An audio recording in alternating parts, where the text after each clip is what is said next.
Ja jau Alfrēda pasāst man kaut ko smieklīgu par pederastu Kasparu Zūsīku kādu video, kur es ļoti vienkārši saku to, ka Kaspars īstenībā ir šizofrēnisks.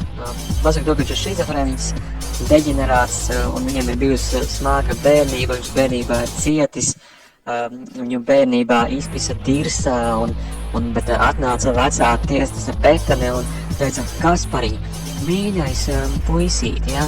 Mēs tev palīdzēsim, un tu šis būs vienīgais ceļš uz eliti. Mēs tev pieņemsim. Kaspar, tev bija smaga bērnība. Tev bija grūta, smaga bērnība, Kaspar. Tev bija tik grūta, smaga bērnība, pedofila Kaspar. Es te izskatos pēc kaut kā tā ghostwriter, pēc kontenta mašīnas pats ierakstu mazā malka. Kaspars ir cienījams cilvēks, vienīgā traumatizējošā lieta viņa dzīvē, ka es arī atpakaļos tā pagātni.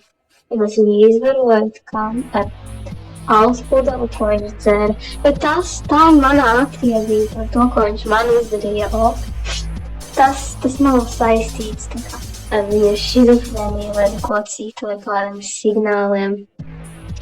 Viņš ir labs cilvēks, dziļi sirdī, tās ir jāsaprot.